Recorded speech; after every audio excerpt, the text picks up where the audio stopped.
নমস্কাৰ এই মুহূৰ্তত আহি পৰিছে সন্ধিয়াৰ কেইবাটাও গুৰুত্বপূৰ্ণ খবৰ আৰু এনে ধৰণৰ খবৰসমূহ নিতৌ চাবৰ কাৰণে চেনেলটো সাবস্ক্ৰাইব কৰি ভিডিঅ'টোত এটা লাইক কৰি দিব। প্ৰথমটো খবৰ অহা 2 আগষ্টৰ পৰা অসমত আৰম্ভ হ'ব সেন্সাস অৰ্থাৎ লোকপিয়ল আৰু 17 আগষ্টৰ পৰা ঘৰে ঘৰে যাব লোকপিয়লৰ বিষয়া পৰীক্ষা কৰিব আপোনাৰ নথিপত্ৰ। লোকপিয়লৰ সময়ছোৱাত আপোনাক কি নথিপত্ৰৰ প্ৰয়োজন হ'ব চাও আহক। 2 আগষ্টৰ পৰা অসমত আৰম্ভ হ'ব লোকপিয়ল আৰু 17 আগষ্টৰ পৰা ঘৰে ঘৰে যাব লোকপিয়লৰ বিষয়া পৰীক্ষা কৰিব আপোনাৰ নথিপত্ৰ। কি নথিৰ প্ৰয়োজন হ'ব চাও আহক। 15 ছেপ্টেম্বৰলৈকে চলিব এই প্ৰক্ৰিয়া। প্ৰায় 85,000 কৰ্মী নিয়োজিত হ'ব এই প্ৰক্ৰিয়াত। লোকপিয়ল সন্দৰ্ভত শীঘ্ৰে আৰম্ভ হ'ব গণনাকাৰী বিষয়াৰ প্ৰশিক্ষণ আৰু নিয়োজিত বিষয়াসকলে ঘৰে ঘৰে গৈ সদস্যসকলৰ নাম, বয়স, বৈবাহিক স্থিতি, শিক্ষা, বৃত্তি আদিৰ তথ্য ল'ব। তথ্যৰ সত্যতা আৰু সঠিকতা নিশ্চিত কৰিবলৈ প্ৰতিটো পৰিয়ালৰ সদস্যৰ যাৱতীয় চৰকাৰী নথিপত্ৰ পৰীক্ষা কৰিব। আপুনি সাজু কৰক প্ৰয়োজনীয় নথিপত্ৰ। আপোনাক কি নথিপত্ৰৰ প্ৰয়োজন হ'ব চাও আহক। আপোনাক লাগিব Aadhaar card, voter card, PAN card আৰু জন্মৰ প্ৰমাণপত্ৰৰ লগতে উল্লেখ কৰিব লাগিব পৰিয়ালৰ সদস্যৰ সকলো গুৰুত্বপূৰ্ণ তথ্য। পৰৱৰ্তী খবৰ ককৰোচ জনতা পাৰ্টিৰ প্ৰতিষ্ঠাপক অভিজিৎ দীপকেক আক্ৰমণ দুৰ্বৃত্তৰ। প্ৰতিবাদৰ সময়তে একাংশৰ টাৰ্গেট হ'ল অভিজিৎ দীপকে আৰু অভিজিৎ দীপকেক আক্ৰমণৰ পিছতে সামাজিক মাধ্যমত এই সন্দৰ্ভত ক'লে যে আমি ভয় নাখাওঁ, ভয় খাইছে সাহসীয় দলে। ককৰোচ জনতা পাৰ্টিৰ প্ৰতিষ্ঠাপক অভিজিৎ দীপকেক ৰাজপথতে আক্ৰমণ।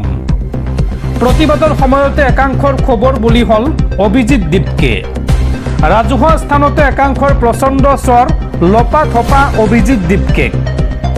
জয়পুৰত বিজেপি চৰকাৰৰ বিৰুদ্ধে প্ৰতিবাদ কৰিছিল ককৰোচ জনতা পাৰ্টিয়ে আৰু সেই সময়ত সমৰ্থকে অভিজিৎ দীপকেক কান্ধত তুলি আনোতেই ভিৰৰ মাজৰ পৰা আক্ৰমণ দুৰ্বৃত্তৰ। সামাজিক মাধ্যমত ভাইৰেল হৈছে অভিজিৎ দীপকেক আক্ৰমণৰ ভিডিঅ' আৰু এই ঘটনাৰ পিছতে আক্ৰমণকাৰীক ধৰি প্ৰহাৰ কৰে ককৰোচ জনতা পাৰ্টিৰ সদস্যই। ককৰোচ জনতা পাৰ্টিৰ প্ৰতিবাদত ভয় খাইছে সাহসীয় দলে। আমি ভয় নাখাওঁ, কেন্দ্ৰীয় শিক্ষামন্ত্ৰী ধৰ্মেন্দ্ৰ প্ৰধানে পদত্যাগ কৰিবই লাগিব। এনেকুৱা 10 বাৰ আক্ৰমণ কৰিলেও ককৰোচ জনতা পাৰ্টি থমকি নৰয়। এই সমগ্ৰ ঘটনাক লৈ সামাজিক মাধ্যমত এই মন্তব্য কৰিছে অভিজিৎ দীপকেই। পৰৱৰ্তী খবৰ বিশ্বৰ সুন্দৰতম বিমানবন্দৰৰ তালিকাত গুৱাহাটীৰ বৰঝাৰ বিমানবন্দৰ। বৰঝাৰ বিমানবন্দৰক ইউনেস্কোৰ মুখ্য কাৰ্যালয়ৰ স্বীকৃতি। বৰঝাৰৰ টাৰ্মিনেল 2লৈ প্ৰি ভেৰচাইলছ 2026 বঁটা ইউনেস্কোৰ। আদানী এয়াৰপৰ্ট হোল্ডিংছ লিমিটেডৰ 2 বিমানবন্দৰলৈ এই স্বীকৃতি আগবঢ়োৱা হৈছে। বৰঝাৰৰ উপৰিও নবী মুম্বাই বিমানবন্দৰলৈ ইউনেস্কোৰ বঁটা। উল্লেখযোগ্য যে বিশ্বৰ 7টা বিমানবন্দৰলৈ আগবঢ়োৱা হৈছে এই প্ৰি ভেৰচাইলছ 2026 বঁটা আৰু ইউনেস্কোৰ মুখ্য কাৰ্যালয়ত প্ৰদান কৰা হ'ব এই বঁটা। দৰ্শকসকল আৰু বহুতো গুৰুত্বপূৰ্ণ খবৰ আছে। তাৰ আগতে আপোনাক জনাওঁ যে যদি আপুনি এতিয়ালৈকে এইটো ভিডিঅ'ত লাইক কৰা নাই তেন্তে এতিয়াই ভিডিঅ'টোত লাইক কৰি দিয়ক আৰু এনেকুৱা ধৰণৰ ভিডিঅ'সমূহ নিতৌ চাবলৈ চেনেলটো ছাবস্ক্ৰাইব কৰি কাষত থকা বেল আইকনটো প্ৰেছ কৰি ৰাখক। পৰৱৰ্তী খবৰ দেশত কংগ্ৰেছ নেতা ৰাহুল গান্ধীয়ে আৰম্ভ কৰিলে নতুন আন্দোলন। এইবাৰ নাম দিয়া হৈছে ছেভ এডুকেশ্যন ছেভ ইয়ৰ ফিউচাৰ। 17 জুনত ৰাজস্থানৰ কোটাৰ পৰা আৰম্ভ হ'ব এই আন্দোলন। 10 জুলাইত এলাহাবাদ, 11 জুলাইত পাটনা আৰু 14 জুলাইত দিল্লীত হ'ব এই আন্দোলন। পৰৱৰ্তী খবৰ ইৰাণ আৰু আমেৰিকাৰ মাজত যুদ্ধবিৰতি চুক্তি সম্পন্ন হোৱাৰ পিছতে ওলোটা খৰ মাৰিছে ইজৰাইলে। এই সন্দৰ্ভত ইজৰাইলৰ প্ৰধানমন্ত্ৰী বেঞ্জামিন নেতানিয়াহুৰ ডাঙৰ মন্তব্য। বেঞ্জামিন নেতানিয়াহুৱে কয় যে ইজৰাইল আমেৰিকাৰ গোলাম নহয়, আমি এক স্বাধীন আৰু সাৰ্বভৌম ৰাষ্ট্ৰ। ট্ৰাম্পৰ চুক্তিয়ে আমাক বাধ্য নকৰে। আৰু ইজৰাইলৰ প্ৰধানমন্ত্ৰী বেঞ্জামিন নেতানিয়াহুৰ এই মন্তব্যৰ পিছতে মধ্যপ্ৰাচ্যত পুনৰ বৃদ্ধি পাইছে উত্তেজনা। পৰৱৰ্তী খবৰ কেন্দ্ৰীয় চৰকাৰৰ নতুন অধিসূচনা অনুসৰি তেল ডিপুত এতিয়াৰ পৰা গিলানত তেল দিয়া নিষিদ্ধ কৰিছে চৰকাৰে। এই ক্ষেত্ৰত আমাৰ কৃষকসকল যথেষ্ট সমস্যাত পৰিব। সেয়ে অসমৰ মুখ্যমন্ত্ৰী মহোদয়ক এই নিৰ্দেশনাৰ পৰা কৃষকসকলক ৰেহাই দিবলৈ আহ্বান জনাইছোঁ। সামাজিক মাধ্যম যোগে মুখ্যমন্ত্ৰীক এই বিশেষ আহ্বান বিজেপিৰ বিধায়ক মৃণাল শইকীয়াৰ। পৰৱৰ্তী খবৰ, ৰাজ্যত পুনৰ মানৱ সমাজক লজ্জানত কৰা জঘন্য ঘটনা।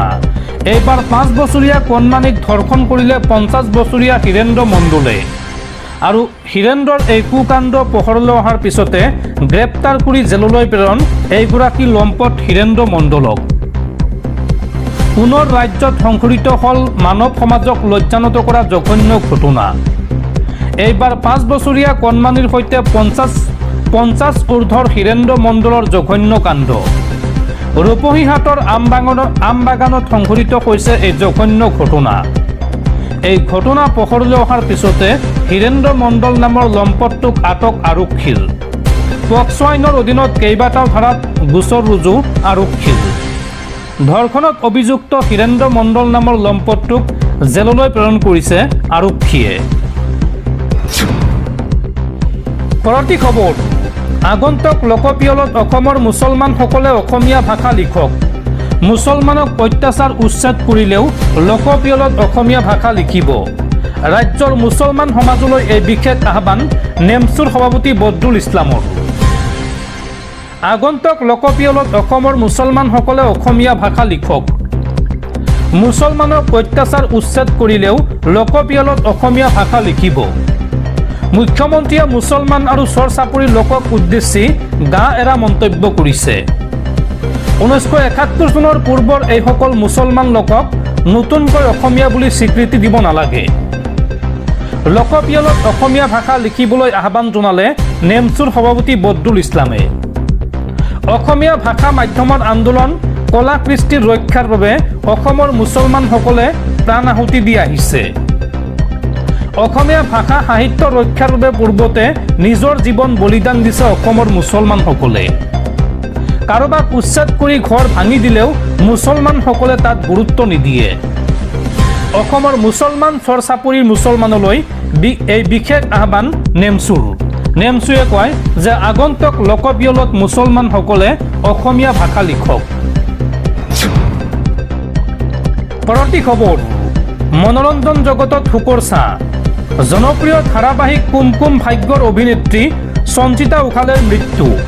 ৰহস্যজনকভাৱে আত্মহত্যা কৰে অভিনেত্ৰীগৰাকীয়ে। মনোৰঞ্জন জগতত পৰিছে শোকৰ ছাঁ। জনপ্ৰিয় ধাৰাবাহিক কুমকুম ভাগ্যত অভিনয় কৰি দৰ্শকৰ পৰিচিতি মুখ হৈ পৰা উদীয়মান অভিনেত্ৰী সঞ্চিতা উখালেৰ আকস্মিক মৃত্যু ঘটিছে। এই খবৰ পোহৰলৈ অহাৰ পাছতে অভিনেত্ৰীগৰাকীৰ সহ অভিনেতা আৰু অনুৰাগীসকলৰ মাজত গভীৰ শোকৰ ছাঁ পৰিছে। উল্লেখযোগ্য যে ৰাষ্ট্ৰীয় সংবাদ মাধ্যম আৰু আৰক্ষীৰ সূত্ৰই প্ৰকাশ কৰা তথ্য অনুসৰি মুম্বাইৰ নিজা বাসগৃহত অভিনেত্ৰীগৰাকীয়ে এই চৰম সিদ্ধান্ত লয়। মৃত্যুৰ সময়ত অভিনেত্ৰীগৰাকীৰ বয়স আছিল মাত্ৰ 22 বছৰ। মৃত্যুৰ খবৰ ওলোৱাৰ কিছু সময় পূৰ্বেও সঞ্চিতা সামাজিক মাধ্যমত সক্ৰিয় হৈ আছিল আৰু তেওঁৰ শেহতীয়া পোষ্ট আৰু ভিডিঅ'সমূহ দেখি অনুৰাগীসকল এই খবৰত অধিক আচৰিত হৈ পৰিছে। মাত্ৰ 22 বছৰ বয়সত এই উদীয়মান অভিনেত্ৰীগৰাকীয়ে নিজৰ এই প্ৰাৰম্ভিক পৰ্যায়তে কি কাৰণত এনেধৰণৰ সিদ্ধান্ত ল'বলগীয়া হ'ল সেই বিষয়ে এতিয়ালৈকে কোনো স্পষ্ট কাৰণ পোহৰলৈ অহা নাই। ইপিনে আৰক্ষীয়ে মৃতদেহটো মৰণোত্তৰ পৰীক্ষাৰ বাবে প্ৰেৰণ কৰিছে। পৰিয়ালৰ সদস্য আৰু বন্ধু বান্ধৱীসকলক সোধা পোছা কৰি আৰক্ষীয়ে ঘটনাৰ গভীৰ তদন্ত অব্যাহত ৰাখিছে। আৰক্ষীৰ তদন্তৰ অন্ততহে পোহৰলৈ আহিব ইয়াৰ প্ৰকৃত ৰহস্য বা প্ৰকৃত কাৰণ যে আচলতে কিহৰ কাৰণে আত্মহত্যা কৰিবলৈ বাধ্য হ'ল এই